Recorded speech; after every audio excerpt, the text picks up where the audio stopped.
Hi and welcome to Random Rogers Big Picture, special 19th Century Technology edition.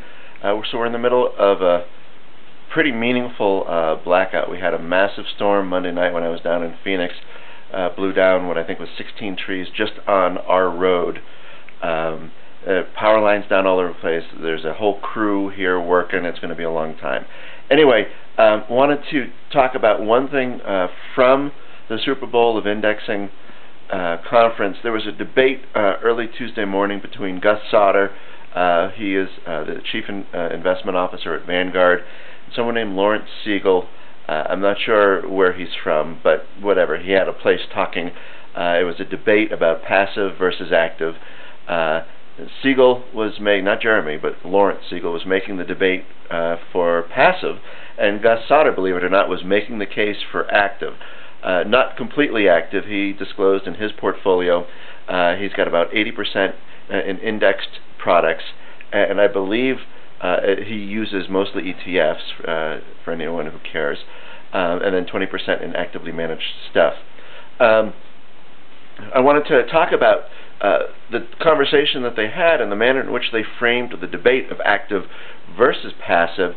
It was kind of a weird framing because it talked, this guy Siegel, in talking about active management, talked about a lot of trading and always generating alpha, and or the attempt in doing so, and why it's so difficult to do, and that sort of seemed to be what the debate hinged on.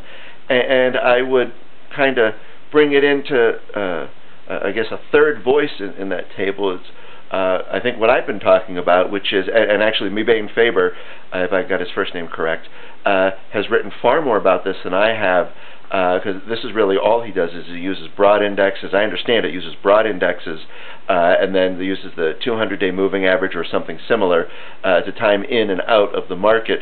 But the idea of avoiding down a lot, or most of down a lot, and then just going along for the ride for the rest of the time, we just lost our lighting, but now it's back, would seem to be an alternative to the, absolute, always constant trying to generate alpha versus just purely going along for the ride on every bump that it takes.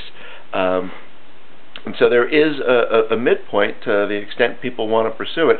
Obviously, I favor the 200-day moving average because it's very simple. I've written before about 50 crossing over the 200.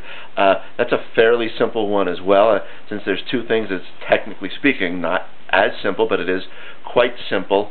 And there's probably other things as well that you can do. And a similar thing, the idea is not, out at the top, in at the bottom. It's just avoiding the pain. When you feel the most pain, that's when you're most likely to do the worst possible thing, succumb to some sort of emotional reaction, and either buy too high or sell too low. People do it. It's a human behavior that repeats over and over. And the whole thing I'm trying to do is avoid being in that situation. Over the entire stock market cycle, that's where hopefully value is added. Obviously, I've taken some influence here from John Hussman with regard to when risk-reward, when that trade-off is favorable, be invested. When it's unfavorable, be defensive, or maybe he would be totally out, whatever. You get the idea because I've written about it so much, but it's just kind of an interesting framing. Two very smart guys, and the debate really ignored this whole kind of middle stripe that I think exists. So power is not going to be coming back for a while. Once the roads get safe, then I'll start going into town on a regular basis and go either to Starbucks or the Raven Cafe and update everything. So maybe a funky blogging schedule for the next week or so, but we'll persevere. That's it. Have a great day.